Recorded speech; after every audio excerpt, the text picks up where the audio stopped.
किसान की शिकायत। एक बार एक किसान हर कभी आने वाले आंधी तूफान, ओलावृष्टि, तेज धूप इत्यादि से परेशान हो गया, क्योंकि कभी कभी फसल ज़्यादा खराब हो जाती थी। इसलिए वह परेशान होकर ईश्वर से शिकायत करने लगा। किसान बोला, आप ईश्वर तो हैं, लेकिन फसल को कब क्या चाहिए इसकी जानकारी नहीं है। जिसकी ज़रूरत भी नहीं होती है वह भी देते रहते हैं। इसलिए आपसे मैं विनती करता हूँ कि आप मुझे एक मौका दीजिए, मेरे कहे अनुसार मौसम कीजिए, फिर हम सब किसान अन्न के भंडार भर देंगे। ईश्वर मुस्कुराए और बोले, ठीक है, आज से तुम्हारे अनुसार मौसम रखूँगा। किसान खुश हो गया। किसान ने अगली फसल में गेहूं की बुवाई की। उसने जब चाहा तब धूप मिली, उसने जब चाहा पानी मिला।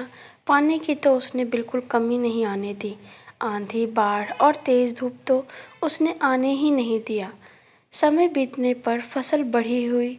किसान भी बहुत खुश हुआ कि इस बार शानदार फसल दिख रही है।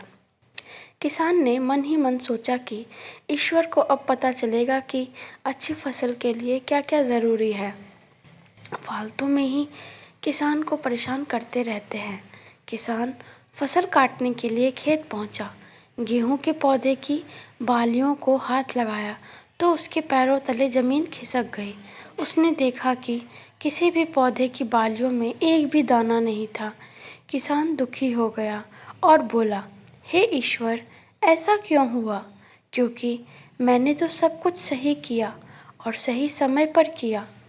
इस पर ईश्वर बोले, हे प्रिय किसान, ऐसा तो होना ही था, क्योंकि तुमने इन पौधों को बिल्कुल भी संघर्ष नहीं करने दिया।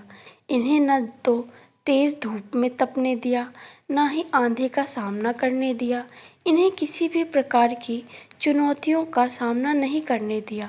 इसलिए बाहर से भले ही अच्छे दिख रहे हों, लेकिन ये अंदर से बिल्कुल खोखले हैं। इनके अंदर कुछ भी दाने नहीं हैं।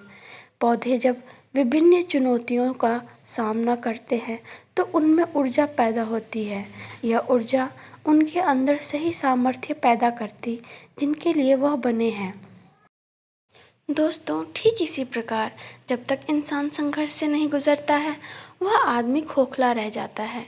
जीवन की चुनौतियाँ ही उसके लिए उन्नति के नए रास्ते खोल देती हैं और आदमी को मजबूत और प्रतिभाशाली बनाती हैं।